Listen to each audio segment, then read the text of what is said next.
Honorable Minister.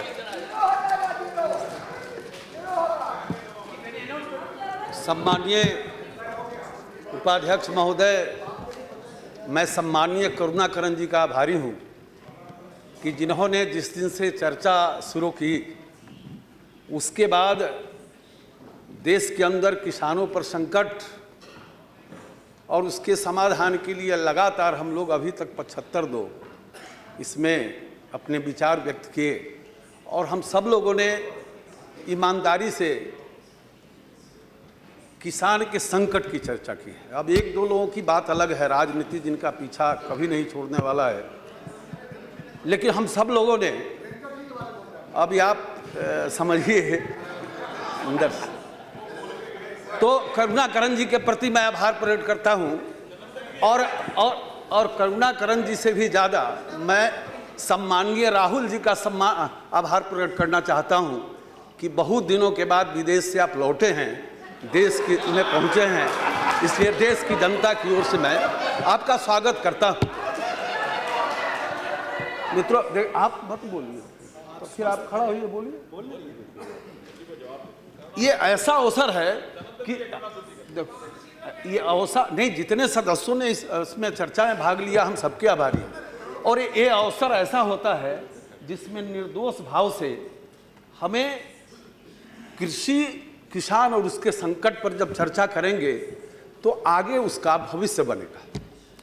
राजनीति करते हैं तो राजनीति भी उसमें आवे, इसमें कोई बंधन नहीं हो सकता है, लेकिन जरा उदार मन से और सब लोग मिलकर यदि चिंता करेंगे तो निश्चित रूप से समाधान की गति तेज हो। तो सबसे पहले तो हमें चिंता करनी है, क्योंकि हम सरकार में आए हैं, तो सरकार में आने के बाद अब ये राजनीतिक भाषा मेरी हो सकती है कि पुराने युग में सतयुग और द्वापर जब होता था तो उस समय जो पाप करता था उसी को प्रायश्चित करना पड़ता था, लेकिन यह है कलयुग, इसमें पाप कोई करता है और प्रायश्चित किसी को करना पड़ता है। लेकिन मेरा विषय वो भी नहीं है, मेरा विषय वो नहीं है। मेरा विषय है कि जब हम सरकार में आए हैं 14-15 में जब हम सरकार में आए हैं, तो सरकार में आते ये जो सूखा का जो संकट आया देश में, हम सब अवगत हैं और सब चिंतित थे, पूरा देश चिंतित था। और टेलीविजन के लोग बैठे होंगे, भीषण अकाल पड़ेगा, और वास्तव में पूरा सदन चिंतित था, देश चिंतित था। लेकिन मैं देश के किसानों को और राज्य सरकारों को भी बधाई दूंगा और कृषि अनुसंधान परिषद, विश्वविद्यालयों को बधाई दूंगा कि सबने मिलकर 570 जिलों के लिए कंटीजेंसी प्लान बनाकर राज्यों को मुहैया कराए, और राज्यों ने भी प्रिकॉशन लिए, सरकार ने भी कुछ घोषणाएं की और किसानों ने भी परिश्रम किया, और इसका परिणाम ये हुआ कि 12% बारिश कम हुई औसतन, 5 साल के औसतन। फिर भी सिर्फ 2% बुआई में कमी आई और 3% उत्पादन में कमी आई। ये कमी चिंता का विषय जरूर है, लेकिन जहां अकाल पड़ेगा, 12% कम बारिश, तो ये परिश्रम का परिणाम हुआ और हम सब लोगों ने मिलकर उसकी चिंता की। ऐसा नहीं कि मैं अपनी सरकार की बात कर रहा हूं, बल्कि अभी कांग्रेस की कर्नाटक में सरकार थी, या यहाँ हिमाचल में कांग्रेस की सरकार है, या कहीं बीजेपी की सरकार है, सभी सरकार और कृषि के अधिकारियों ने और किसानों की मेहनत का वो परिणाम हुआ। फिर आज जो स्थिति आई है, हम सबको पता है कि जब आपदा आती है, तो आपदा जब आती है गांव में, पंचायत में, तो उस पंचायत में भी अफसर होते हैं। राज्यों में अलग अलग नाम होते होंगे, हमारे यहाँ पंचायत सचिव है, कहीं तहसीलदार होगा, फिर अंचल, तहसील और ब्लॉक लेवल पर भी अधिकारी होते हैं। तो आपदा जब आती है, ओलावृष्टि हुआ, बाढ़ आ गई, तो दूसरे ही दिन कोई भी राज्य सरकार का मुख्यमंत्री है, मुख्य सचिव है, वो कलेक्टर को फ़ोन करता है, कलेक्टर फिर नीचे के अधिकारी को फ़ोन करता है और फ़ोन पर जानकारी लेता है। तो उस समय अंदाज पर ही लोग बताते हैं, और फिर राज्यों के अंदर केंद्र सरकार के अधिकारी बात करते हैं। तो टेलीफोनिक अंदाज पर अपनी जानकारी देते हैं कि क्या प्रभाव पड़ा है। अभी 1,80 लाख हेक्टेयर का नुकसान यदि हमारे मंत्रालय ने बोला तो किसी राज्य में कांग्रेस का राज होगा, किसी में बीजेपी का राज होगा, इसमें राजनीति नहीं है। वहाँ के अधिकारियों ने बताया कि मेरे यहाँ एक अनुमान है।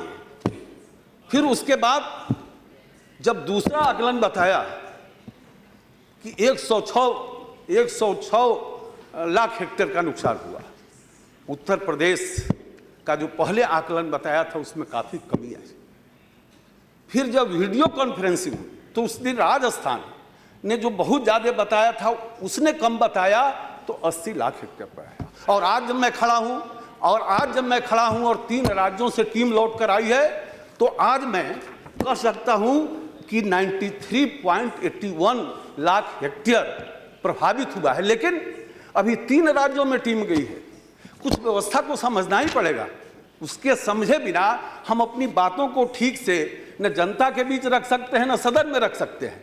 तो 3 राज्यों से जो टीम लौट कर आई है, और न राज्यों में अभी टीम नहीं गई है क्योंकि उनका स्मार पत्र नहीं आया है। तो ये अंतिम आकलन तब होता है जब सबके रिपोर्ट सबमिट हो जाते हैं, तब असली आंकड़ा आता है पूरे प्रभावित का। फिर उसमें 50% कितना प्रभावित हुआ, अब 33%। अब उत्तर प्रदेश से टीम लौट के आई, वहां से आकलन दिया, अब 50% के आधार पर दिया है। अब वहां 33% के आधार पर अभी कागज आना बाकी है। कल रात में माननीय नीतीश कुमार जी ने फोन किया कि हमने अपना आंकड़ा बनाकर भेज तो दिया है, लेकिन अब 33% के आधार पर बनाकर भेजना पड़ेगा। मैं इसकी चर्चा निर्दोष भाव से कर रहा हूं। राहुल जी ने जो कहा उस पर मेरी आपत्ति नहीं है। या तो पूरे प्रक्रिया की जानकारी किसी ने ठीक से नहीं दी होगी, इसलिए सीधे हमको कटघरा में खड़ा कर दिया, कृषि मंत्रालय को कटघरा में खड़ा कर दिया। और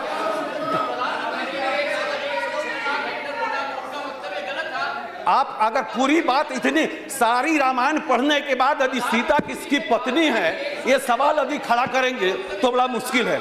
देखो भाई, सारी रामायण यदि कोई अब बता दे हमको और फिर उसके बाद कहे कि सीता किसकी पत्नी है, तब तो संकट का विषय हो जाए। देखो भाई, देखो 26 मार्च 2015 को प्रधानमंत्री जी ने स्वयं कहा 106 लाख हेक्टेयर, उनका वक्तव्य गलत था।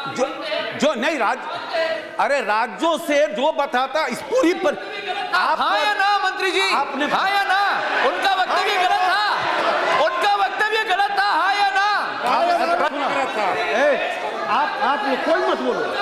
अरे बच्चे हैं, किसान नहीं है, इनको समझदारी नहीं है, आपको चिंता हमको समझा ले। मैं पुनः उस प्रक्रिया में बतलाकर समय इसलिए नहीं लगाना चाहता हूं कि मुझको लगता है कि आपको छोड़कर या 1-2 लोगों को छोड़कर बाकी सब लोग इसको समझ गए होंगे। 3 लोग नहीं समझे, 4 लोग नहीं समझे। अच्छा रुकिए, मैं फिर इनको समझाता हूं। मैं फिर आपको समझाता हूं। आप लोग रमेश जी, रमेश जी आप बोल दो ना, सही था वो जो अनुमान बताया था। जो अनुमान बताया था प्रधानमंत्री जी ने, मैंने और आज भी जो मैं बता रहा हूं राज्यों के रिपोर्ट पर, ये सारे अनुमान सही हैं और अंतिम अनुमान जो आएगा वो अंतिम सही होगा। देखो भाई, ये क्रिकेट का मैदान नहीं है, ये क्रिकेट का मैदान नहीं। ये देखो किसान क्रिकेट ये सारे अनुमान जो राज्य बताते हैं उस समय तो वही सही होगा जो राज्य अनुमान बताते हैं। और मैं फिर कह रहा हूं कि आज जो मैं बता रहा हूं राज्यों के मुताबिक 93 लाख हेक्टेयर आज के तारीख में जो राज्य बताया है। आप सुनो तो भाई सिंधिया जी, आपके जोर से बोल के आपके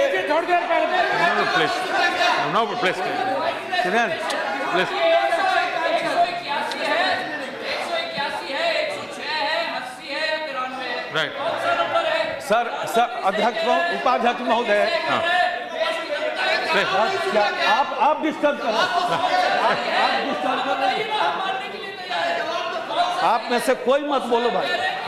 please address chair, please address chair. उपाध्यक्ष महोदय, मैं आपके माध्यम से सदन को ये बताना चाहता हूं कि राज्यों के द्वारा जो अनुमानित आंकड़े आते हैं, जिस दिन जो आंकड़ा आएगा हम प्रेस को और सदन को ही बताएंगे, गलत नहीं बताएंगे, गलत नहीं बता सकते हैं। लेकिन मैं सदन को यह बताना चाहता हूं कि अंतिम आंकड़ा जब सब जगह से टीम आएगी, लौट के आएगी, तब वास्तविक अनुमान होगा। ये वास्तविक अनुमान नहीं है, ये मैं सदन को आपके माध्यम से बताना चाहता हूं। अब महोदय, हमारे माननीय वेंकैया जी ने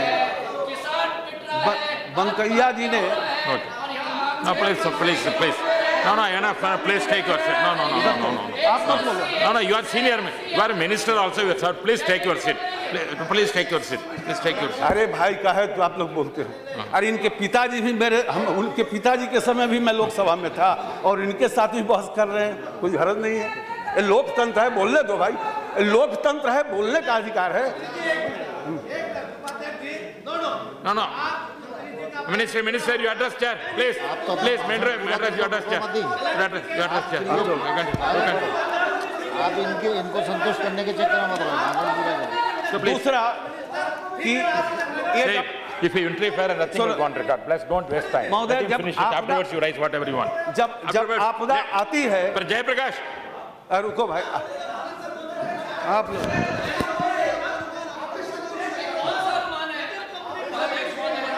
please, here, Minister, you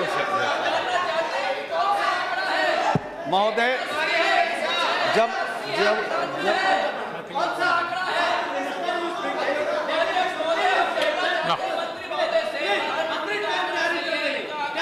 No, you are. There is a limit.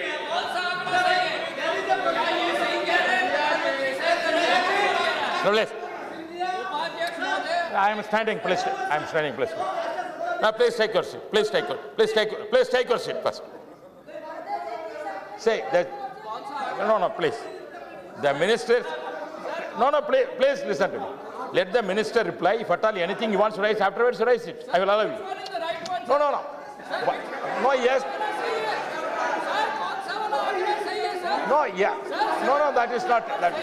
No, please take your seat. Please take your seat. Let the minister reply. Let the minister complete his reply. Afterwards, you raise whatever you want. I will allow you. Please. That is all. No, I don't comment. Minister, please. महोदय, आप सुनो। No, you want his reply or not? Please. You afterwards, I will allow you. महोदय, मैं माननीय सदस्यों से एक विनती करना चाहूंगा। Please. माननीय सदस्यों से विनती करना चाहूंगा, भले सिंधिया जी, राहुल जी को ना पता हो, लेकिन बाकी सदस्यों को पता होगा कि मेरी बात सुन लो।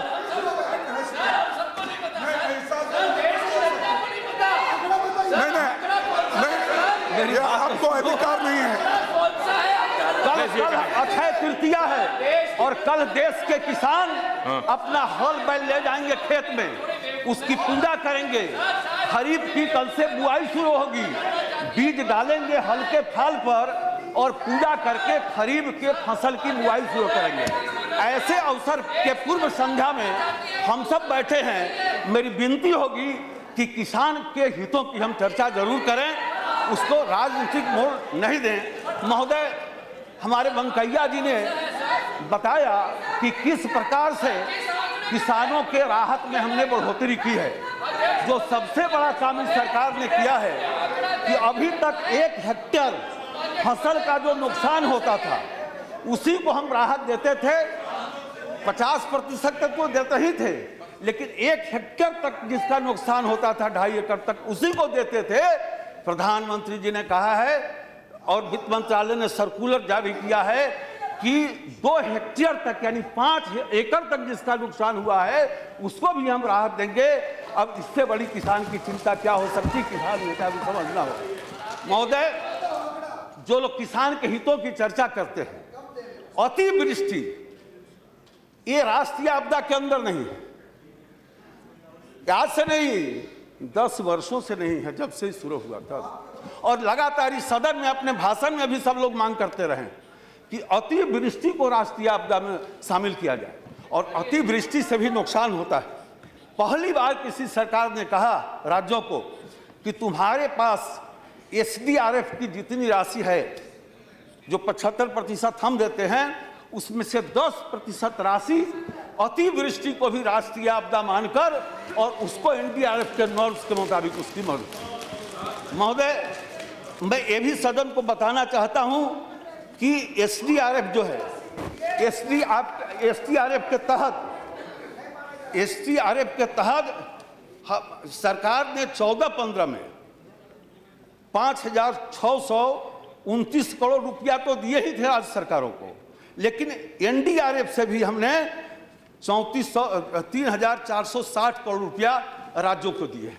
जब आपदा आती है तो आपदा आती है, हम में से सब लोगों को पता होगा कि जिला के अंदर भी आकस्मिक निधि होती है, राज्यों के पास आकस्मिक निधि होता है और राज्य के पास एसडीआरएफ का फंड होता है। जिस दिन ये आपदा जो अंतिम 14-15 की रात्रि में जो हुआ था, 16 तारीख को सभी मुख्य सचिवों से हमारी बात हुई है, कई मुख्यमंत्रियों से बात हुई है, और हमने पत्र जारी किया कि एसडीआरएफ से आप सहायता शुरू कर दें, और कहीं अभी एसडीआरएफ नहीं है तो कंटीजेंसी फंड है, उससे आप सहायता जारी करिए। और मुझे खुशी है, मैं हिमाचल गया था, कांग्रेस की सरकार है, और कहने में हमको कोई हिचक नहीं है कि उन्होंने राहत शुरू कर दिया था। महाराष्ट्र की सरकार, वहाँ की सरकार, मेरे साथ सरकार के मंत्री 3 गए थे, मुख्यमंत्री पंचायत में खड़ा होकर, उस समय एनडीआरएफ का नॉर्म्स था कि हॉर्टिकल्चर में यदि नुकसान होता है तो प्रति एकड़ 12,000 रुपया दिया जाएगा। वहाँ की सरकार ने 13,000 रुपया अपने मत से निकालकर 25,000 रुपया दे रहा था। अब एनडीआरएफ से पैसा यहाँ तब जाता है जब उसका पूरा आकलन होता है, जब मेमोरेंडम आता है, टीम जाता है। हमारे मित्र बता रहे थे कि यहाँ से टीम गई और महाराष्ट्र में पूरा नहीं घूमा। मैं महाराष्ट्र को बताना चाहता हूँ कि महाराष्ट्र या किसी सरकार में जब यहाँ का जो हमारा टीम जाता है तो राज्य सरकार जितना घुमाएगी उतना ही घूमेगी, उससे ज़्यादा घूमने की उसकी स्थिति नहीं बनती है। सवारी है राज्य सरकार का, जहाँ ठहराता है वो राज्य सरकार। लेकिन महाराष्ट्र में मैं गया था और उसके बाद महाराष्ट्र में आज तक जब जब भी आफत आया है 500-600 करोड़ से कभी आपको ज़्यादा नहीं मिला है। पहली बार जो सूखा आया था 2,000 करोड़ रुपये महाराष्ट्र को मिला है, पहली बार मिला है महाराष्ट्र के लोगों को। तो ये जो एनडीआरएफ के नॉर्म्स है उसमें एसडीआरएफ और कंटीजेंसी प्लान से राज्य सरकार पैसे देती है। और ये जो 15-16 है इसमें सर मैं बताना चाहूँगा कि पिछले बार एसडीआरएफ में जितने पैसे राज्यों को दिया था ठीक उसके दुगुना पिछले बार के आवंटन से इस बार दुगुना आवंटन राज्यों को दिया जा रहा है। ये सबसे बड़ी बात है कि दुगुना आवंटन हो रहा है। 14-15 में जितना था उसका दुगुना आवंटन हो रहा है। और 3 राज्य ऐसे हैं जिनके स्मार पत्र आ गए, जिनका मांग पत्र आ गया। जून के बाद 15-16 का पैसा जाना चाहिए था, फर्स्ट एडवांसमेंट 1 जून के बाद, लेकिन 3 राज्यों ने पत्र भेजा, राजस्थान, जम्मू कश्मीर और उत्तर प्रदेश। तो 2 के तो परसों तरसों गए थे और उत्तर प्रदेश की राशि आज गई है। एक जो व्यवस्था बनाई है आपने, जिस व्यवस्था के अनुसार आपने 10 वर्षों तक देश को क्या किया ये मैं बताना नहीं चाहता हूं, नहीं तो फिर खड़े आप हो जाएंगे। लेकिन उसी व्यवस्था के तहत हम जो करना चाहते हैं कर रहे हैं। आप जैसे चाहते थे वो कैसे करते थे, हम जैसे चाह रहे हैं वैसे कर रहे हैं। यानी आपकी जो बुद्धि थी वो आपने अप्लाई किया, हमारी बुद्धि थी कि अतिवृष्टि को भी आपदा में लाया जाए। हमारी बुद्धि थी कि 33% नुकसान हो उसको भी दिया जाए। हमारी बुद्धि थी, आप हिमाचल का वीडियो रिकॉर्डिंग देखिए, आपके मुख्यमंत्री बैठे हैं, आपके कृषि मंत्री बैठे हैं, रेवेन्यू मिनिस्टर बैठे हैं, और रेवेन्यू मिनिस्टर खड़े होते हैं और कहते हैं कि पहली बार आपदा के बाद कोई मंत्री आया है, नहीं तो 10 दिन के बाद कोई अधिकारी आता था। ये आपके पंजाब, हिमाचल वो रिकॉर्डिंग आप देखिए और देखिए कि उत्तर प्रदेश के अंदर राजनाथ जी, गडकरी जी हमारे बलियान जी गए हैं, अरुण जेटली जी, हमारे गिरिराज सिंह जी राजस्थान के गांव में घूमे हैं, और मैं तो आपदा के ठीक दूसरे दिन महाराष्ट्र के 12 गांव में गया था। अब ये मैं नहीं कहता कि आपको भी ये करना चाहिए था, ये मैं नहीं कह रहा हूँ, आपको भी करना चाहिए था, लेकिन मैं ये बताना चाहता हूँ कि हमने इस काम को किया है, और ये सब जो किया है आपके खाते में भले गिनती नहीं हो, लेकिन देश के जो किसान हैं उसके खाते में हमारी गिनती हो रही है। महोदय, आत्महत्या की बात कई मित्रों ने उठाई है। अब ये जो आत्महत्या होते हैं देश के अंदर, इसका रिकॉर्ड आता है नेशनल अपराध रिकॉर्ड ब्यूरो में, और कृषि कारणों से कितने लोगों ने आत्महत्या की ये राज्य सरकार पत्र देके कृषि मंत्रालय को बताता है।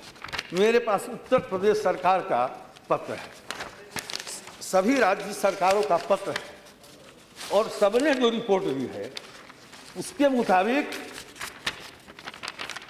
आप देखेंगे कि 2015 में कृषि कारणों से हुई आत्महत्या की सूचना अभी तक 8 राज्यों पंजाब, कर्नाटक, गोवा, उत्तर प्रदेश, हरियाणा, केरल, आंध्र प्रदेश एवं महाराष्ट्र से प्राप्त हुई है। जो चिट्ठी इसमें महाराष्ट्र को छोड़कर उपरोक्त सभी राज्यों ने यह बताया है कि अकस्मात वर्षा एवं ओलावृष्टि से हुए फसलों के नुकसान के कारण किसी किसान द्वारा आत्महत्या की सूचना नहीं है। मैं इसको सही नहीं मानता, लेकिन ये पत्र राज्य सरकारों के हैं। मैं बता रहा हूं कि यहाँ के एग्रीकल्चर सेक्रेटरी का पत्र है, और अगर सुनिए पूरा सुनिए। और महाराष्ट्र द्वारा दी गई सूचना कि अकस्मात वर्षा एवं ओलावृष्टि के कारण आत्महत्या की संख्या 3 है। अभी जो हमने पत्र दिया था कि आप अरे भाई उत्तर प्रदेश का आप नहीं देख रहे हैं, अखबार में डेली 100 निकल रहा है। मेरा विषय वो नहीं है, मेरा विषय है, सुनो भाई सुनो, मेरा विषय है कि राज्य सरकारों ने पत्र भेजे। मेरा एक ही प्रश्न है, क्या मंत्री जी आज कह रहे हैं कि देश में आत्महत्या किसान ने नहीं किया है? क्या ये कह रहे हैं? कृषि के संबंधित आत्महत्या क्या नहीं हुए हैं पूरे देश में? नहीं हूँ। क्या ये कह रहे हैं सदन के पटल पर कह रहे हैं कि देश में आत्महत्या किसान ने कृषि के साथ संबंधित आज तक नहीं हुआ है पिछले 10 महीने में? अगर ये सरकार ने लिख के दिया है पत्र। महोदय, आत्महत्या चाहे जिस भी कारण से हो, चाहे जिस भी कारण से हो, अच्छी बात नहीं है। अगर आप देखेंगे अच्छी बात नहीं है। आत्महत्या देश के लिए, हम सब लोग के लिए शर्मनाक विषय है। उसमें आप देखिए कि 2012 में 1046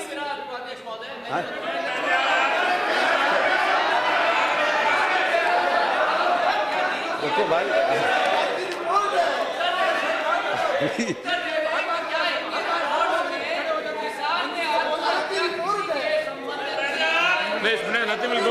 आप अपनी डफली बजा के अपने सुनते रहो।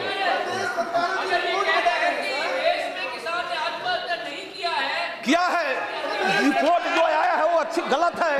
जो सरकारों ने रिपोर्ट दिया है वो विश्वसनीय नहीं लग रहा है। ये जो पत्र आपकी सरकार या मेरी सरकार किसी ने जो भेजा है वो बहुत विश्वसनीय नहीं लग रहा है। इसकी जांच होनी चाहिए।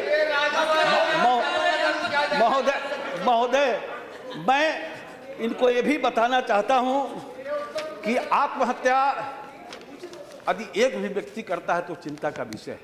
अगर हम 13 की बात करें तो 13 में 11,000 कुछ लोगों ने देश में आत्महत्या की, और राज्य सरकारों ने जो रिपोर्ट किया उसके मुताबिक 870 किसानों ने कृषि कारणों से किया, यानी 10%। 100 में 10 किसान कृषि कारणों से, 90 किसान दूसरे कारणों से। चाहे कारण जो भी हो, चिंता का विषय है, और हम सबको मिलकर राज्यों के अंदर ऐसी स्थिति निर्माण करनी चाहिए कि इस पर रुक लगे। मेरा विषय सुनिए। लेकिन आखिर मैं वही बता रहा हूं। अब महाराष्ट्र पर मैं आ रहा हूं। अब मैं महाराष्ट्र पर आ रहा हूं कि अब महाराष्ट्र के अब देखिए कि 12 में 1046 जो आत्महत्या देश में कृषि कारणों से हुई उसमें 732, 13 में 889 जो हुआ उसमें 665 और 14 में 1357 जो आत्महत्या कृषि कारणों से हुई उसमें 1207। अभी महाराष्ट्र के अंदर क्यों हो रहा है इतना? जबकि पिछले 10 वर्ष के अंदर 2003 में विदर्भ विकास के लिए 763 करोड़, 2005 में किसान आत्महत्या रोकने के लिए 1075 करोड़, 2006 में धैर्य के साथ सुनते रहिए प्रधानमंत्री ने, ये सब आप लोगों ने दिया है, आपकी प्रशंसा कर रहा हूं, 3750 करोड़ रुपए। इसी साल मराठवाड़ा में विकास एवं सूबे की तिजोरी से 3500 करोड़। पूरा मैं पढ़ूंगा कि इतने सारे रुपये गए और परिणाम क्या हुआ? परिणाम क्या हुआ महाराष्ट्र का? आप जरा समझिए, ये आंकड़े मेरे नहीं हैं, ये मेरे आंकड़े नहीं हैं, मेरे आंकड़े नहीं हैं, तो किताब लाइए तो ये मेरे आंकड़े नहीं हैं। और इतना जाने के बाद सिंचाई के लिए और इतना जाने के बाद हालत क्या है कि यदि इस देश के अंदर 48% असिंचित भूमि है एवरेज देश में, तो महाराष्ट्र में 16% है। और सिंचित भूमि पूरे देश में 48.3% है, तो महाराष्ट्र में 16.8% और पंजाब में 98.1%। 60-70 हजार करोड़ रुपया महाराष्ट्र में गए पिछले 10 वर्षों में सिंचाई के लिए और वहां 16%। और इसका नुकसान क्या होता है? इसका नुकसान, रुको भाई रुको, इसका नुकसान क्या होता है कि इसके कारण जो उत्पादकता है यदि पूरे देश का 1.9 टन पर हेक्टेयर है और पंजाब का 4.2, तो महाराष्ट्र कहाँ है? सम्मानीय मुख्यमंत्री जी, पूर्व मुख्यमंत्री बैठे हैं, सब आपके कार्यकाल के बीच की ही बात है, चिंता करिए। तो ऐसे राज्यों में यदि इतनी बड़ी संख्या में आत्महत्या होती है तो इसके लिए जिम्मेवार कौन है? आज की व्यवस्था वहां है, वो जिम्मेवार नहीं।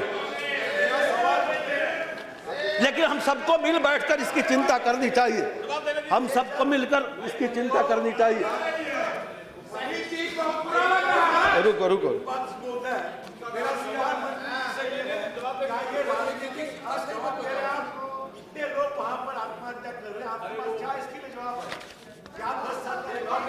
मेरे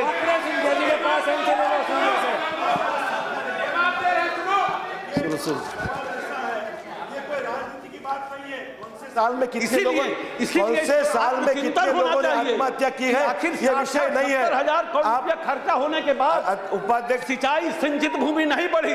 आत्मचिंतन ये राजनीति का विषय नहीं है। और आने जो नई सरकार आई है, अब यही रवैया रहेगा तो उसकी भी वही दशा होगी जो आप लोग की हुई। इसलिए आत्मचिंतन की जरूरत है। मित्रों, ये न्यूनतम समर्थन की बात हो रही थी।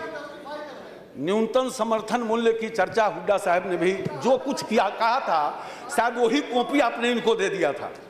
तो आपने जो चिंता की थी, आपके है उस दिन के भाषण, ये समर्थन मूल्य 2-3 अवसर को यदि छोड़ दे तो पिछले 10 वर्षों में या हम 10 महीने में जो आयोग की ओर से आया उसको हमने किया। अब 10 साल में आपने बताया कि इतना 100 बढ़ा दिया और 10 महीने का भी बोलते हैं, ये आंकड़ा गले के नीचे नहीं जाने वाला। देखो भाई, मेरा 10 महीना हुआ, आप 10 साल, और आप 10 साल के जोड़ के बताते हो कि 500 बढ़ा। लेकिन इस पर सुनो भाई,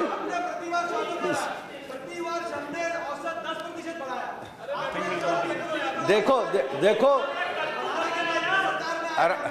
मैं अभी बोल रहा हूं, राहुल जी ने थोक भाव में जो बताया, माननीय राहुल जी ने जो थोक भाव में बताया कि 500 बढ़ा, 700 बढ़ा इतना दिन में, 10 साल में, तो मैं उस पर बोल रहा हूं। मित्रों, ये जो ऋण प्रवाह की बात है, ऋण प्रवाह की चर्चा हमारे सम्मानीय नेताओं ने की है,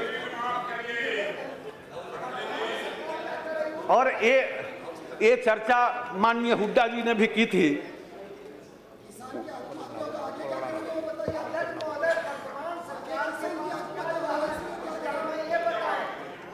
मैं ये बताना चाहूंगा कि भारत सरकार इस समय जो पहले से ही 7% पर 3 लाख रुपए की मूल धनराशि तक फसल ऋण मुहैया करा रही है।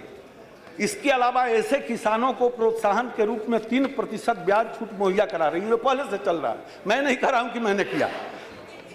इसके जो अपने फसल ऋणों के मामले पर भुगतान कर देते हैं समय पर, उनको 4% की छूट दी जाती है, और 1 लाख रुपए तक के ऋण में किसी को जमानत देने की जरूरत नहीं पड़ती है। और ये जानकर हम सब लोगों को निश्चित रूप से प्रसन्नता होनी चाहिए कि ऋण प्रवाह तेज हो रहा है, ये कम नहीं हो रहा है। ये आपको 10, 11, 12 में कुल 5,27,000 करोड़ रुपया दिया गया, जो बढ़कर 13, 14 में 7,11,621 करोड़ हो गया। ये मैं नहीं कह रहा हूं कि हमने किया, मैं ये बता रहा हूं कि तेज हुआ है, कम नहीं हुआ है। 14-15 में 8,000 करोड़ रुपया हुआ, और 8 लाख करोड़, और ये 15-16 में 8.5 लाख करोड़ रुपया रखा गया है। हमारे एक माननीय सदस्य केरल के उन्होंने एक बात कही है कि वहाँ कोई पत्र चला गया है कि जून तक, तो आपको जानकर प्रसन्नता होगी कि जिसकी आप चर्चा कर रहे थे, इसमें 15-16 में 13,000 करोड़ रुपये का प्रावधान किया गया है।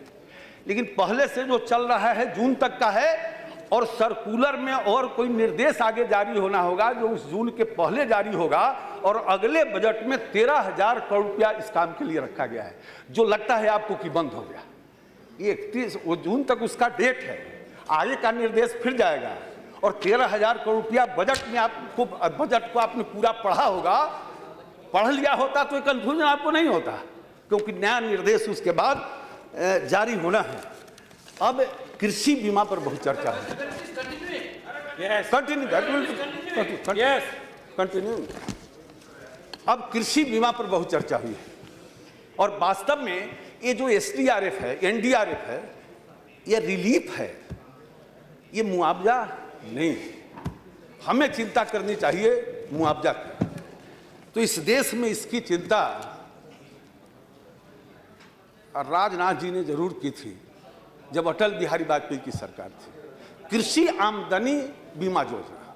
लेकिन हम उस समय लोकसभा में थे, अंतिम समय का वो मामला था, जिससे अंतिम समय भूमि सुधार वाला आप लोगों का था, वो उसी प्रकार से वो मामला फिर आगे बढ़ा नहीं, लेकिन 15-20 जिलों को उसमें लिया गया था।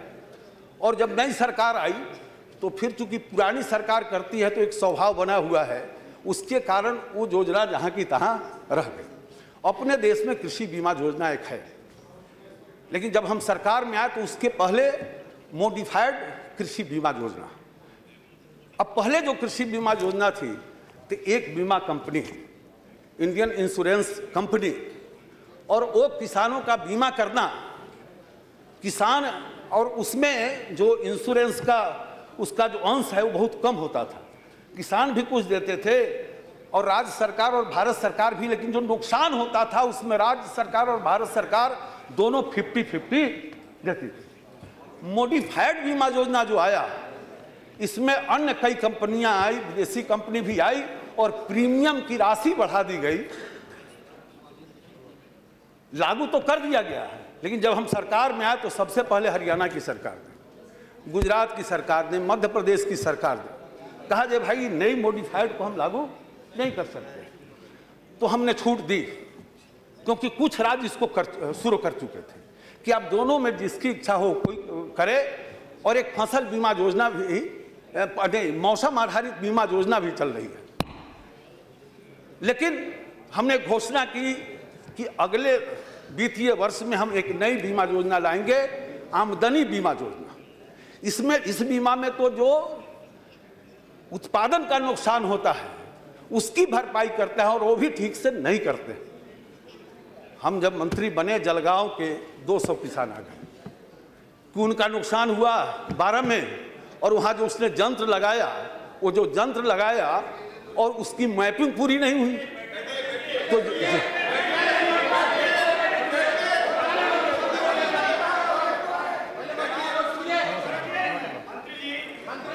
No. I'm not allowed. Minister, address. No, Minister, please address the chair.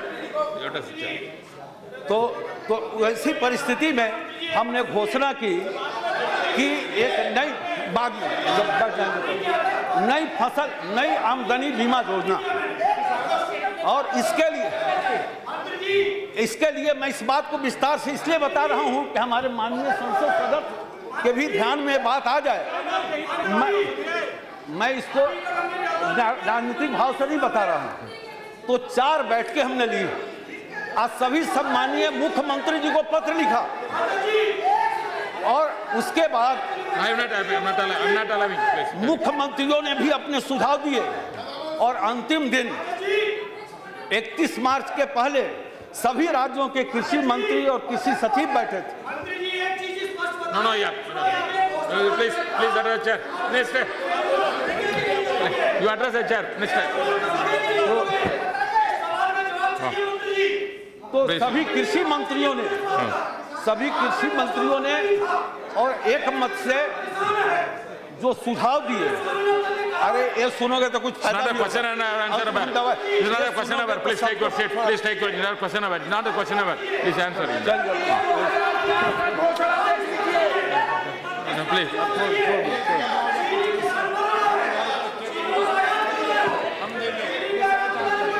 महोदय, उसमें राज्य सरकारों ने कहा, राज्य सरकारों ने सुझाव दिया और सबकी सहमति बन गई और उसको हम इस वित्तीय वर्ष में पायलट प्रोजेक्ट के रूप में शुरू करने वाले हैं। लेकिन उत्तराखंड के कृषि मंत्री जी ने प्रस्ताव लाया। Sir, please let him finish. You're going to finish. I will allow you. I will allow you to ask. I will allow you to raise the question. If he is not here, आप बोलिए। he can hear. Okay. I'm requesting you. 1 minute. Uttarakhand के मुख्यमंत्री 1 minute he can hear. 1 minute. I request. Sir, we are patiently hearing. हम तो इतना गंभीरता से उनकी बात सुन रहे हैं, कभी हम इंटरफेयर उसमें किए नहीं, लेकिन हम ये चाहते थे कि वो कंपेंसेशन कितना देंगे। एक तो आंकड़े का इतना फर्क है कि प्राइम मिनिस्टर का एक आंकड़ा, कृषि मंत्री का एक आंकड़ा, स्टेट के चीफ मिनिस्टर से आए हुए आंकड़े अलग, ऐसे 3-4 आंकड़े उनके पास है। right. किस आंकड़े के तहत वो कंपेंसेशन तय किए हैं और पर एकड़ कितना देने वाले हैं, और नेशनल कैलामिटी के अंदर वो फंड से कुछ देने वाले हैं क्या, और उसके बारे में नहीं बोले। उनको बात को मैं मानता हूँ, इसके पहले भी जब राजनाथ सिंह जी भी थे एक प्रश्न चला था, लेकिन हम यहाँ से उस वक्त फुट फॉरवर्ड आपको मालूम है दूसरे चीजों में भी लेकिन वो विषय पे वो डिबेट कर रहे हैं कि 10 साल पहले क्या हुआ था, महाराष्ट्र में क्या हुआ, यूपी में क्या हुआ। अरे हम ये चाहते हैं आज आप क्या कर रहे हैं, मैं सब बताऊंगा, आप धैर्य के साथ रहिए, मैं सब बताऊंगा। मैं सब बताऊंगा, आप धैर्य से बैठिए, मैं सब बताऊंगा। Right. महोदय, आप सुनने के लिए तैयार नहीं हो, यूपी के चीफ सेक्रेटरी पत्र पढ़ दीजिए, एक्सपोज करिए इनको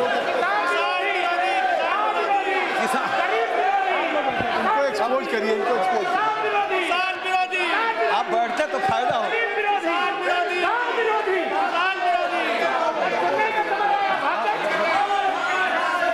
अच्छा,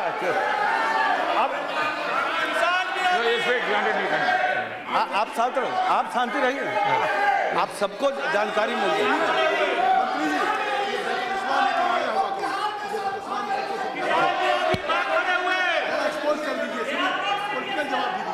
सर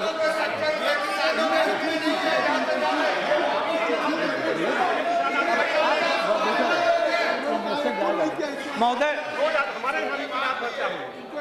ये कृषि बीमा योजना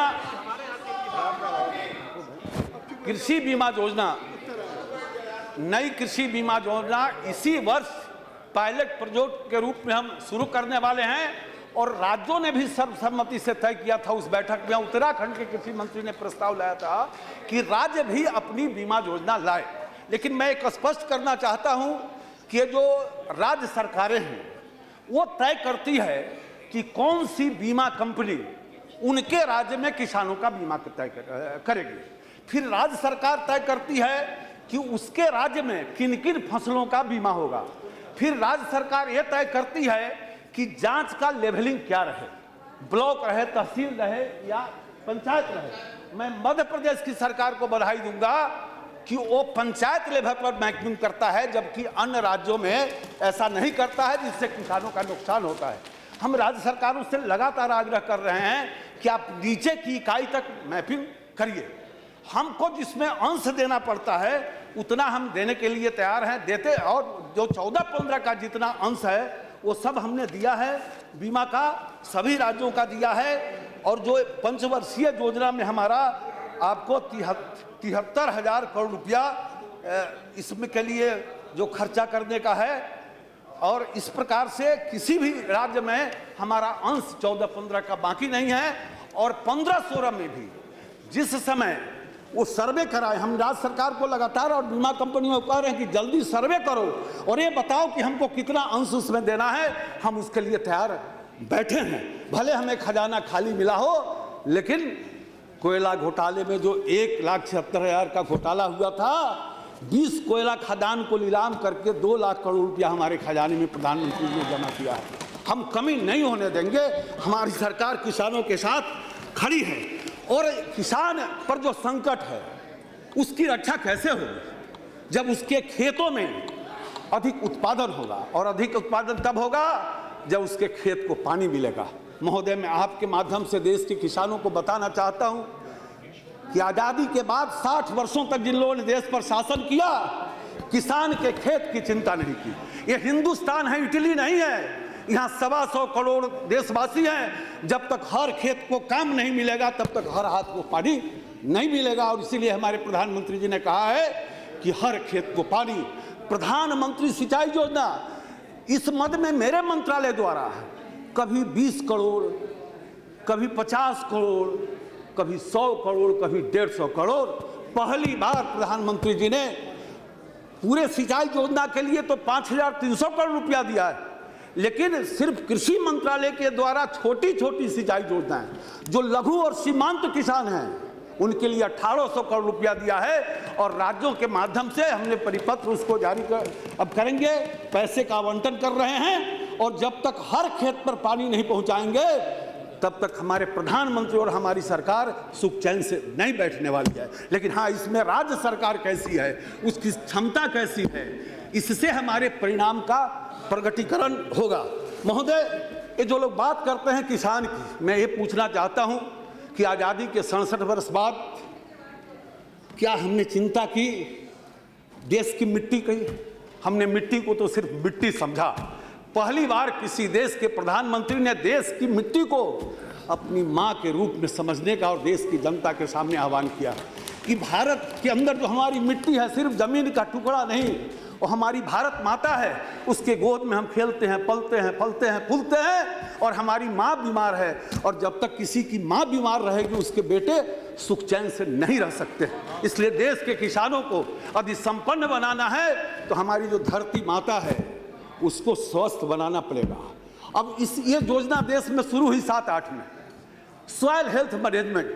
और जानकर आश्चर्य होगा कि जब हम लोग सरकार में आए तो उस समय तक 110 करोड़ रुपए इस पर खर्च किए गए। वो भी किस किस काम में?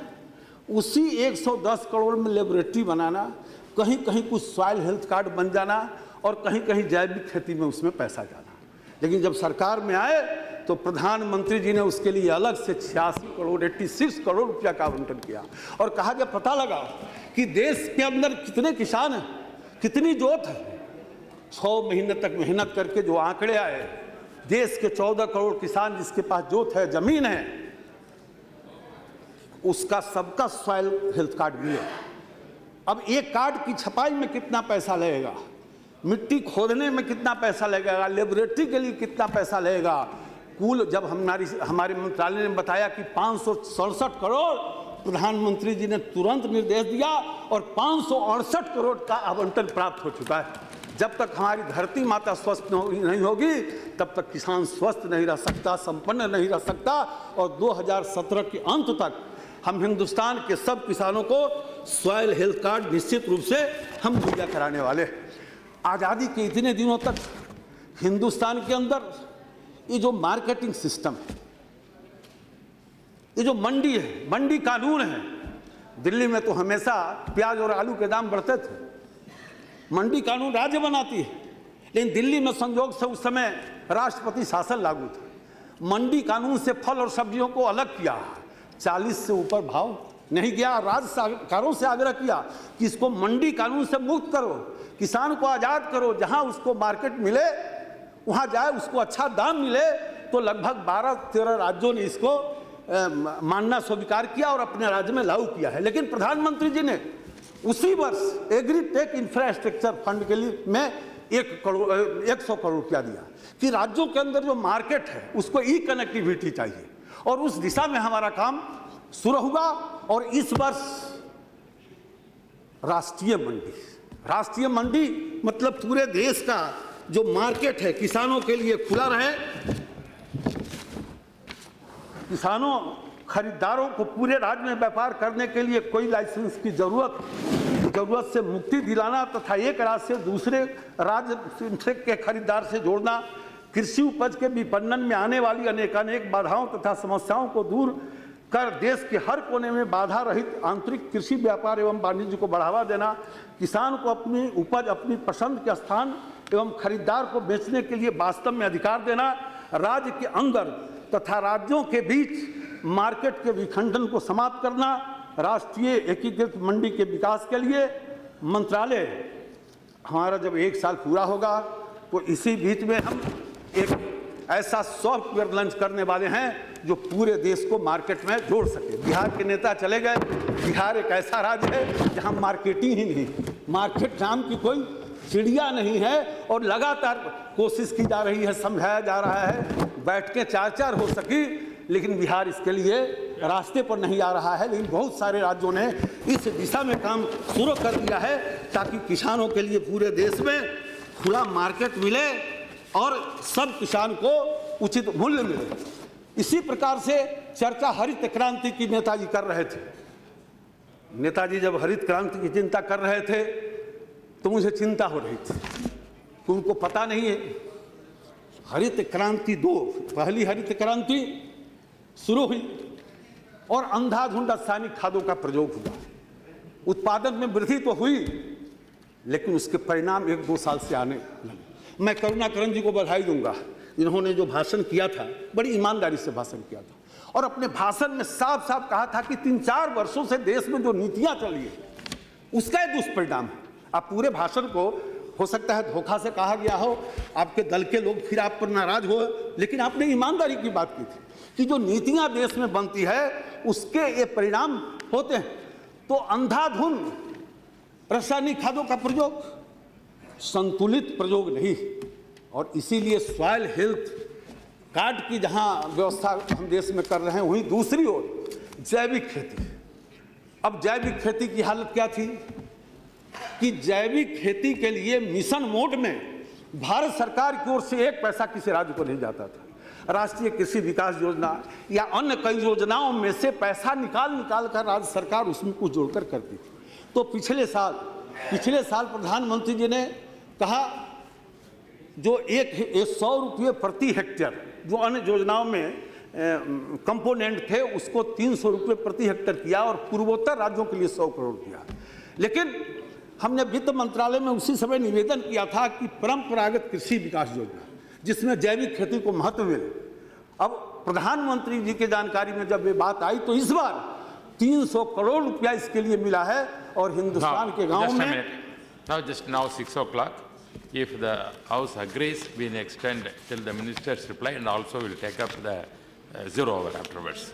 Therefore, No, no, I will, after this reply, after this reply is over, I think the House will accept.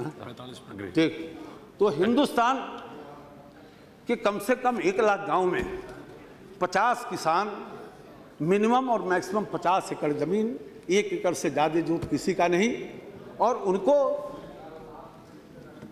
3 वर्षों के लिए हमने कुछ राशि तय की है स्टेट वाइड, और ये पूरे देश में हमारी ये योजना प्रारंभ होने वाली है।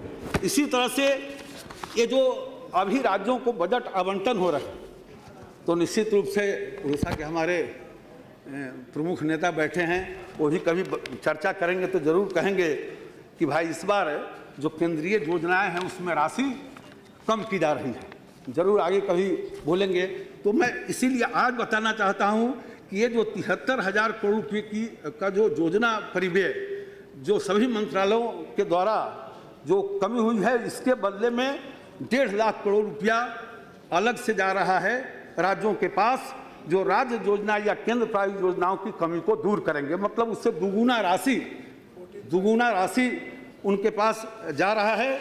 और निश्चित रूप से जैसे हम अपने भारत सरकार की योजना बनाते हैं, वैसे राज्य सरकार भी अपनी योजना बनाती है, और कई राज्य सरकारें अपनी योजनाओं में कृषि को महत्व देता है। मैंने महाराष्ट्र का उदाहरण बताया कि वहाँ हमने अभी 12,000 प्रति हेक्टेयर किया, तो उन्होंने 13,000 हेक्टेयर प्रति हेक्टेयर, 25,000 हेक्टेयर प्रति हेक्टेयर दे रहे हैं। ये जो बैंकों को जो यहाँ आरबीआई ने जो निर्देश दिया है इस आपदा के बाद कि हर राज्य के अंदर बैंकर्स एसोसिएशन की बैठक करके और पुनर्गठन किया जाए, और उसके माध्यम से 1 साल की अवधि बढ़ाकर जो अगला फसल ऋण देना है तो वो भी किसान को देना शुरू करे, ये काम किया। लेकिन हमने देखा कि हरियाणा की सरकार उसमें दुगुना देने का तय किया। हम मध्य प्रदेश में देखते हैं कि यदि हम 3% राहत देते हैं, 4% सूद लेना है, तो राज्य सरकार उसमें राशि डालती है और 0% पर किसानों को ब्याज देती है। तो कुल मिलाजुलाकर हमारी जो सरकार है किसान के साथ खड़ी है।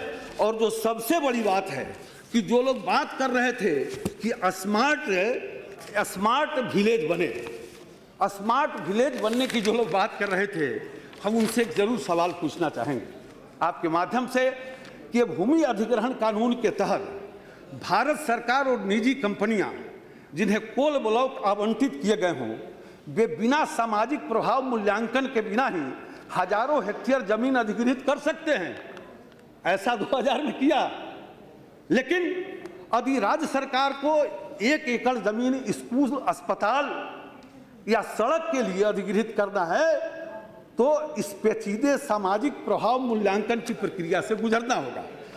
खेती की बात कर रहे हैं, किसान की बात कर रहे हैं, और समझ में नहीं आ रहा है कि शायद इस बिल को पढ़े नहीं।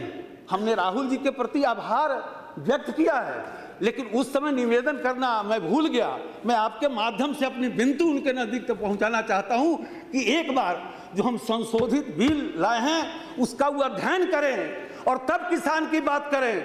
छोटी एवं नई सिंचाई परियोजनाओं के लिए सामाजिक प्रभाव मूल्यांकन की प्रक्रिया से भी गुजरना पड़ेगा हमको, तब फिर गांव कैसे मजबूत बनेगा। राज्य में सबसे ज्यादा भूमि अधिग्रहण सिंचाई योजनाओं के लिए ही होता है।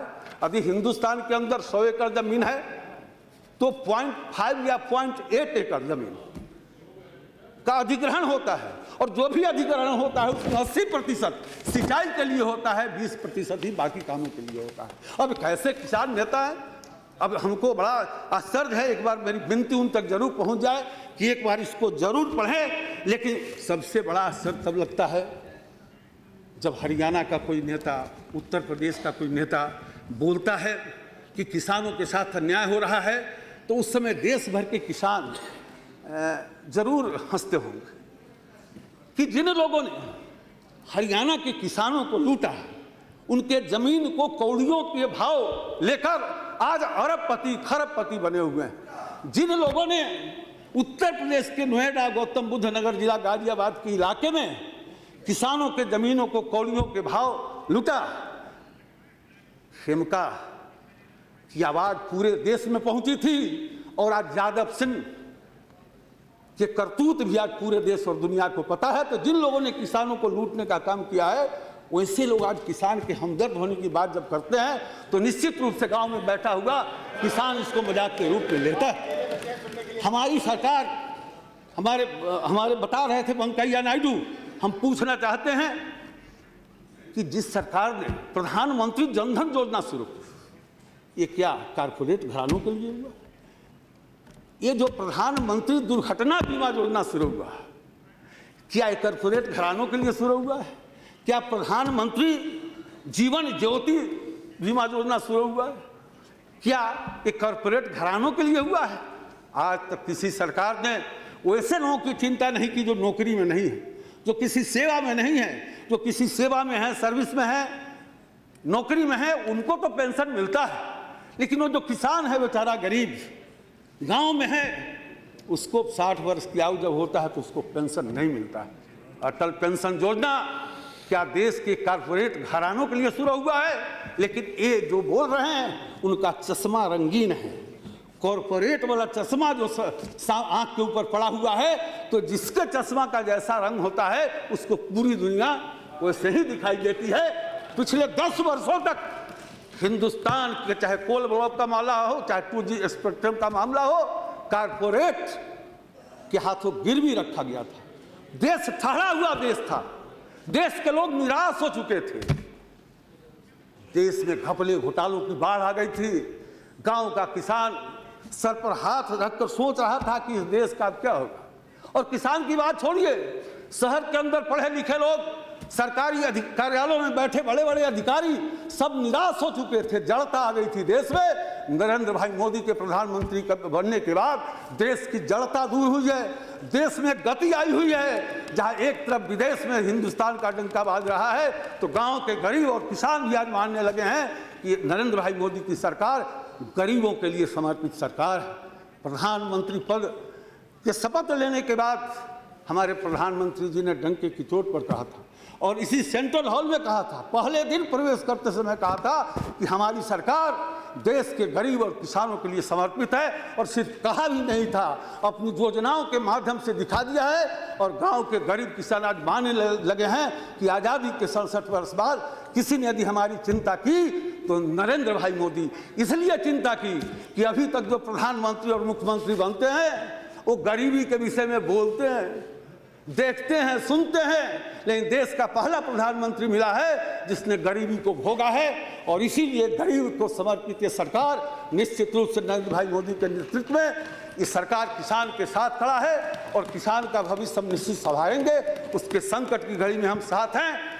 राज्य सरकार का मेन विषय होता है, उसी के माध्यम से हमें अपनी योजनाओं को लागू करना पड़ता है। मैं देख रहा हूं कई राज्य सरकारें हमारी योजनाओं को तेजी से लागू कर रही है।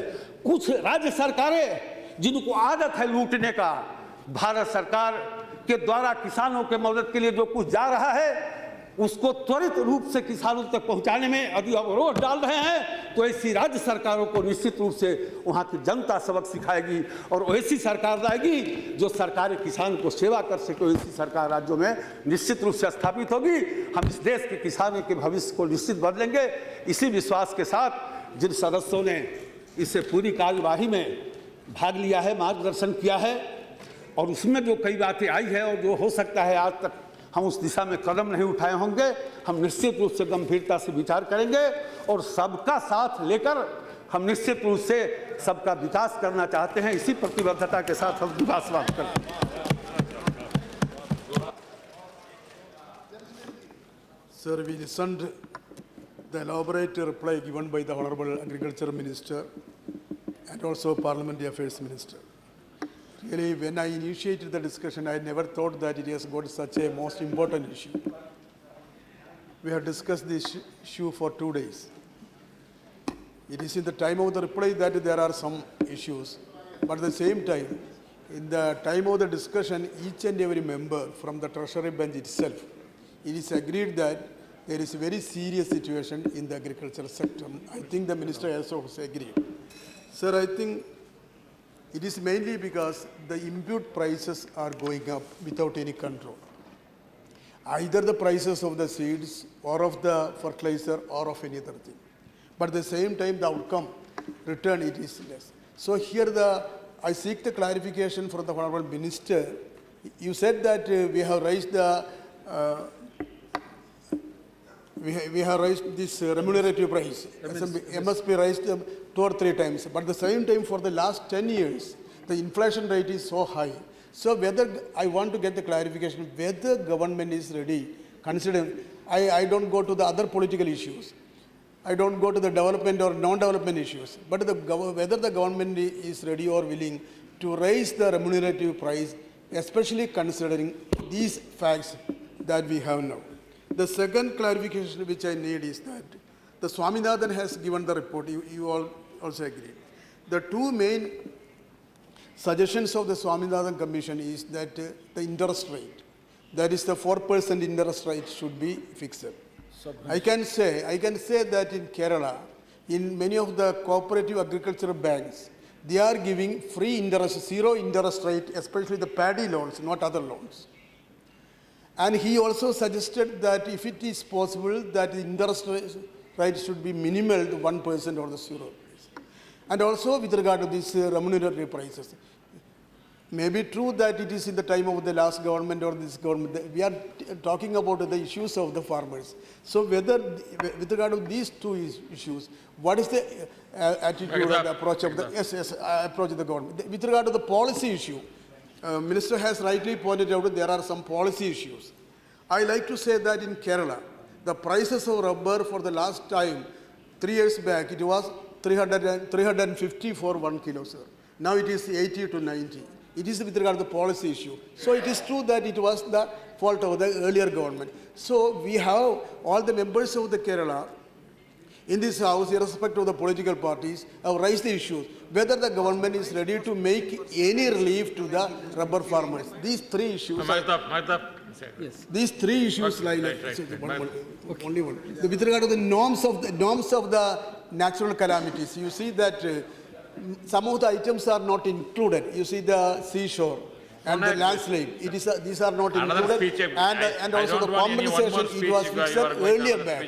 So that also has to be revised. I have a single point for clarification from the Honorable Minister.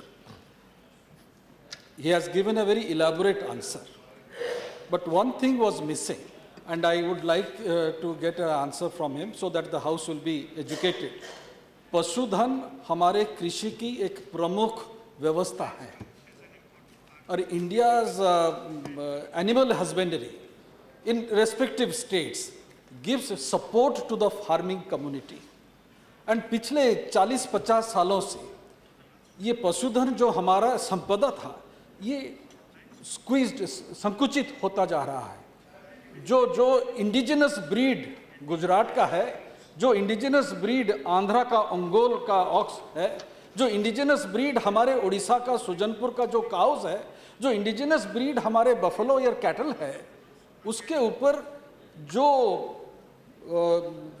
गवेषणा जो हो रही है उसके ऊपर क्या क्रियान्वयन हो रही है हमारे देश में और हाल ही में जो व्यवस्था आपने कर रखा है इसके बारे में अगर आप नहीं कहेंगे तो ये एग्रीकल्चर के पूरा जो सिचुएशन हमारे देश में है वो पूरा नहीं होगा इसलिए मैं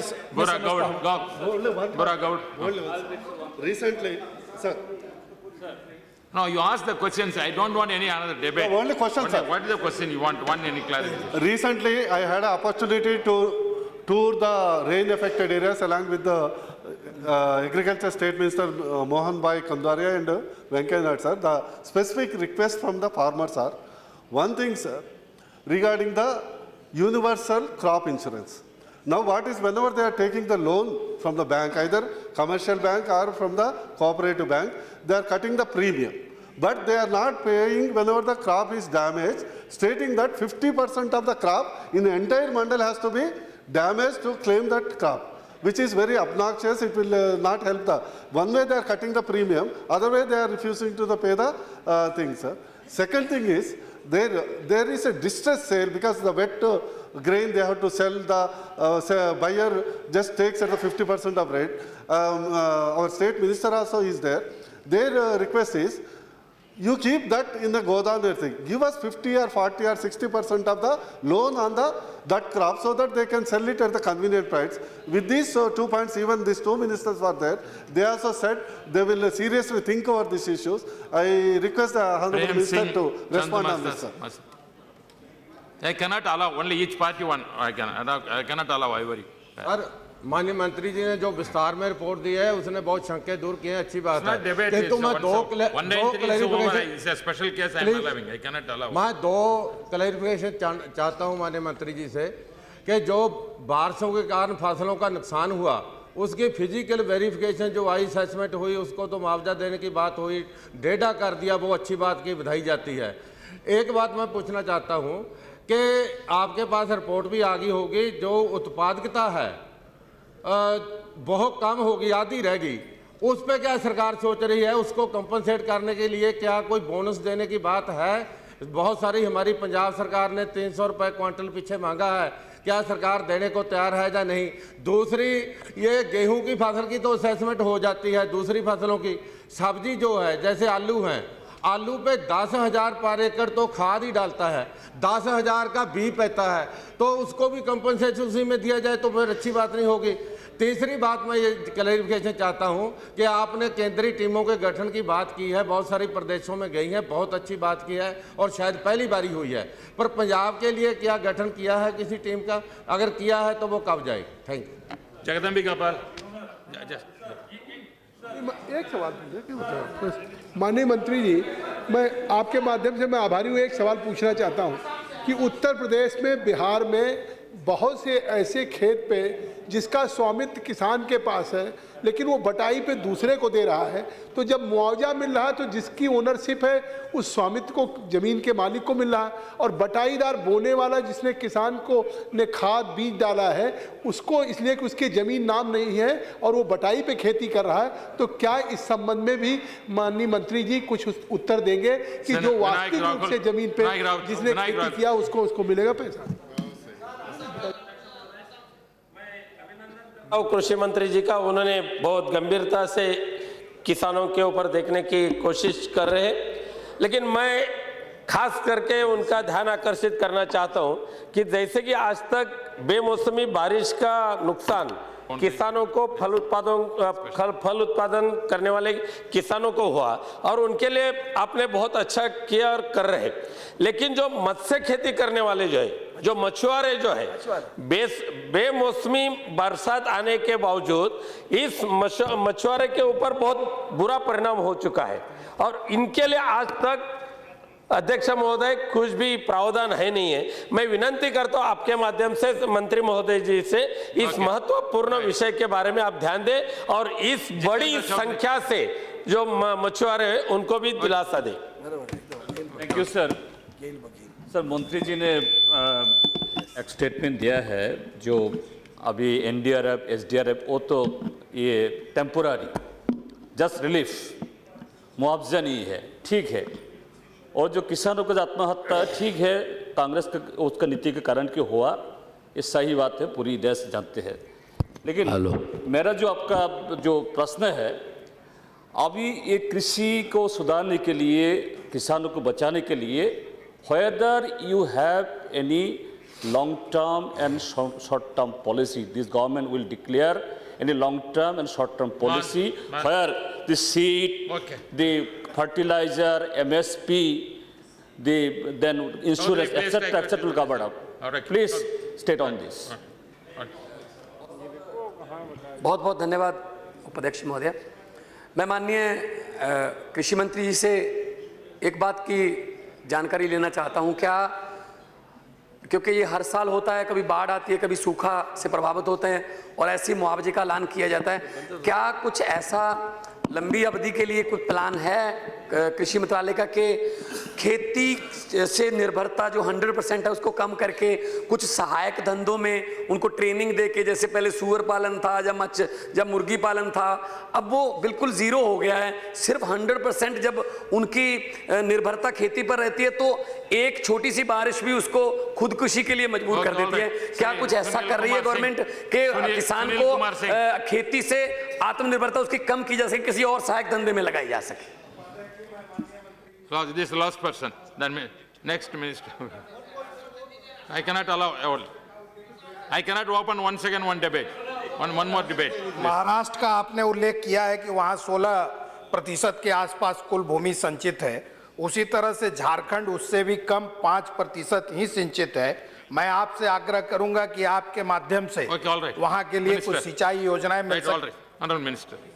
ये सुनील जी ने जो कहा, उदाहरण हमने दिया और ये भी बताया कि प्रधानमंत्री सिंचाई योजना को राज्यों में प्रभावी ढंग से लागू करने के लिए राज्य की मशीनरी, महाराष्ट्र की दुर्दशा देख चुके हैं, उससे सबक लेते हुए राज्य में आपकी सरकार बन गई है, उसको जो भी यहाँ से योजना जाए, पैसा जाए, उसका ठीक से सदुपयोग कराइए, यही मैं कहना चाहूँगा।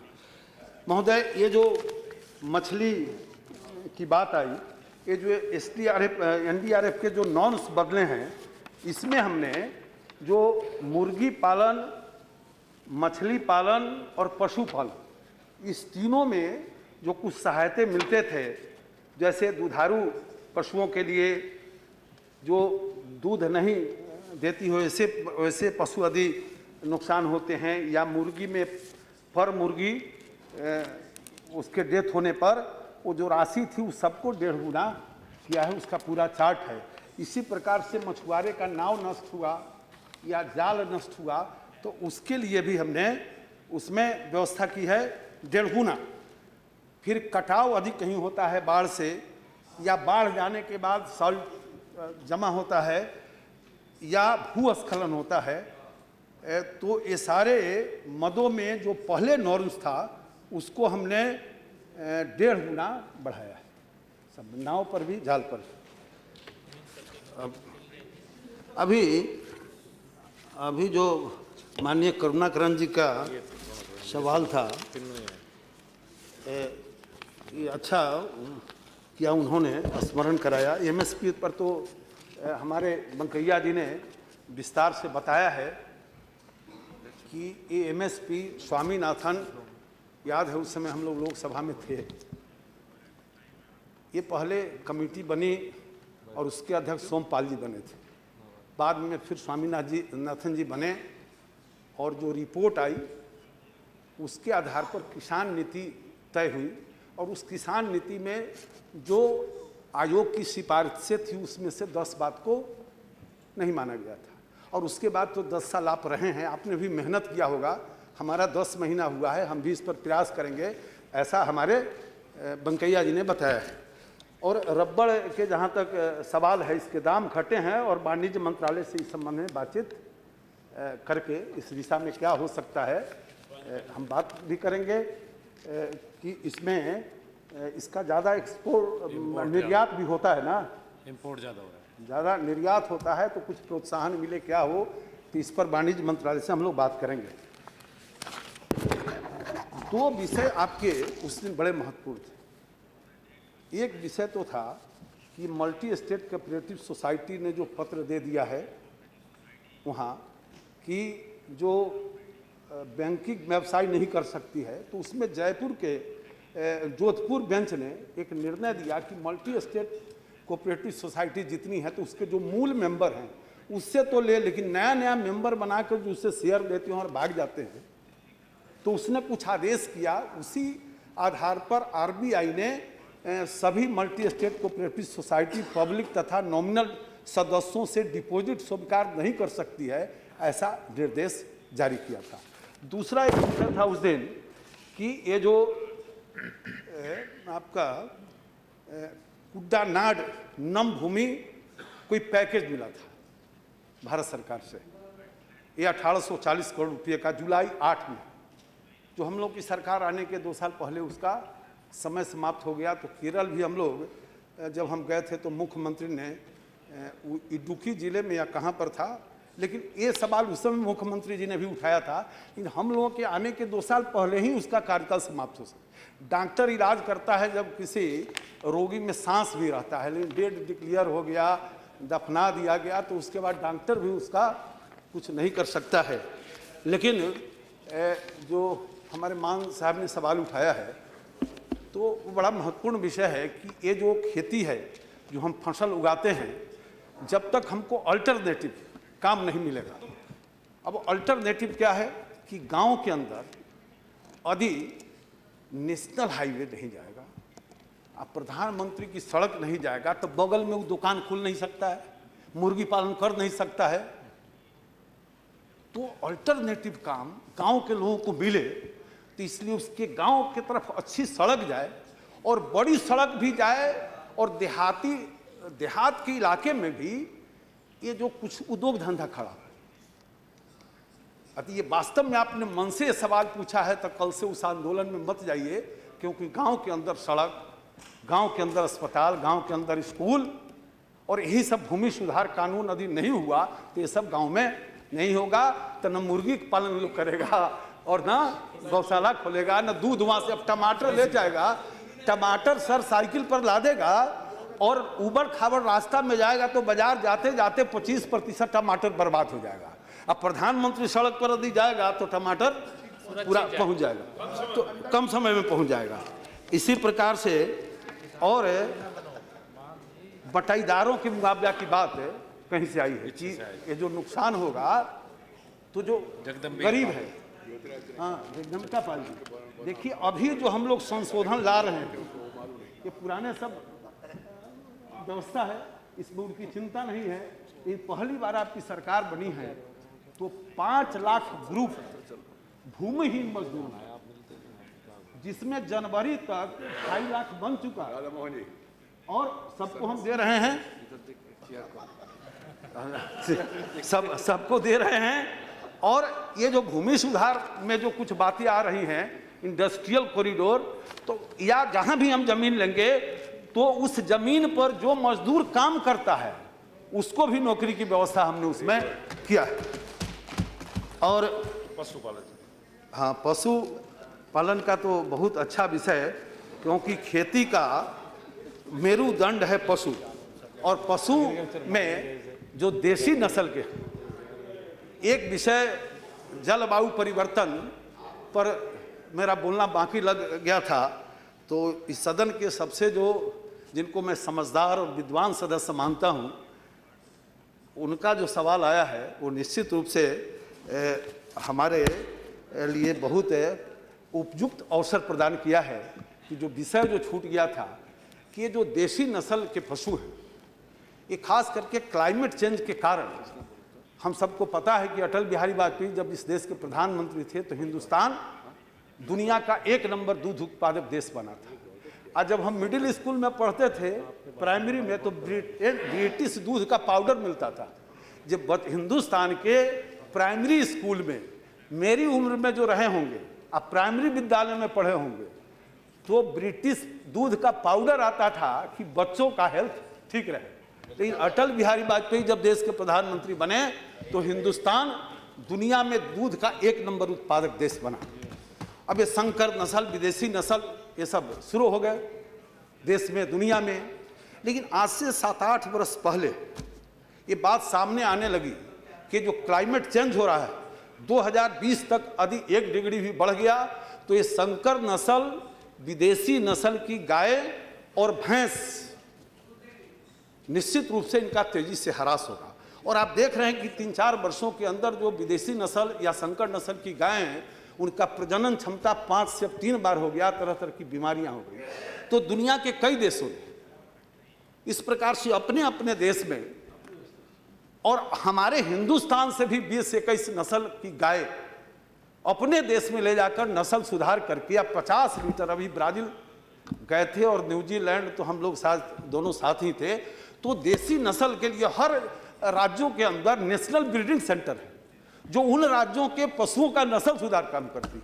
हम जब सरकार में आए थे तो देश में 170-80 ब्रीडिंग सेंटर वो राज्यों के अंदर, और वो सारे के सारे ब्रीडिंग सेंटर 98% जो विदेशी नस्ल के गाय और संकर नस्ल के हैं उनके सुधार में लगा हुआ था। प्रधानमंत्री जी ने इसकी चिंता की और कहा कि नहीं, जो देसी नस्ल की जो गाय हैं उनका जब तक नस्ल सुधार नहीं करेंगे तो आगे आने वाला जो दूध का संकट होगा उस चुनौती को हम स्वीकार नहीं कर पाएंगे। तो 500 करोड़ रुपया, अब 2.5-4 महीना बीत चुका था, तो 15, 16, 17, अब 500 करोड़ रुपए जो मिले थे हमको, तो हमने उसको किया कि 17 तक हम देश के अंदर ब्रीडिंग सेंटर राज्यों के माध्यम से बनाएंगे, जिसमें सिर्फ देसी नस्ल के गायों के संवर्धन की बात होगी। और मुझे खुशी है कि पहला साल हमने तय किया था कि 150 करोड़ रुपया खर्चा करेंगे, क्योंकि 3 साल का मामला था, लेकिन 368 करोड़ के प्रोजेक्ट राज्यों ने दिए और पहले साल में हमने उसको सैंक्शन किया। और बड़ी संख्या में अब राज्यों के अंदर नेशनल ब्रीडिंग सेंटर, जहां देसी नस्लों पर ही काम अब शुरू हो गया है। फिर प्रधानमंत्री जी ने 50 करोड़ रुपया दिया कि हर राज्य के अंदर, हर देश के अंदर ही नेशनल कामधेनु ब्रीडिंग सेंटर है, तो हिंदुस्तान में क्यों नहीं? तो हमने घोषणा की कि भाई हिंदुस्तान में भी एक बनेगा, लेकिन रुपया दे दिया 50 करोड़, माने ज़्यादा। तो हमने कहा कि 2 बनेगा, 2 नेशनल कामधेनु ब्रीडिंग सेंटर, और हर राज्यों से प्रस्ताव मंगाए। और हमारे जो यहाँ के उस विभाग के अधिकारी थे, कुछ वैज्ञानिक भी जाकर राज्यों के अंदर अध्ययन किया कि किस राज्य को हम ये दे ताकि उसके अंदर ऐसी मशीनरी है। तो एक राज्य निकला आंध्र और दूसरा मध्य प्रदेश, जहाँ की सरकार इस दिशा में पहले ही से तेजी से काम करती है। तो दोनों राज्यों में एक एक नेशनल कामधेनु ब्रीडिंग सेंटर की स्थापना होगी। No, please, minister, please address. अब तो बंकैया जी बताएंगे। Minister, बंकैया जी बताएंगे। अरे मंत्री बोल रहे, आप क्या कर रहे हैं? आप बैठिए। नहीं, आपके बात से हम सुनिए, आपके बात से हम सहमत है कि दिल्ली में भी जिसका बड़ा बड़ा आवास है उसको एक गाय होना चाहिए, लेकिन इस दिशा में बंकैया जी से आप बात करिए, ये महानगर का मामला है, तो कहीं कुछ सुझाव मिल के आप बात करिए। आप सुना नहीं भाई, मिल के बात करिए, आप प्रतिनिधि मंडल के साथ जाकर मिल के बात करिए। तो मैं ये बता रहा था कि ये जो देसी नस्ल के जो हमारे गाय हैं, आज समय की आवश्यकता है कि इनके संवर्धन के साथ साथ संरक्षण की भी बात करें।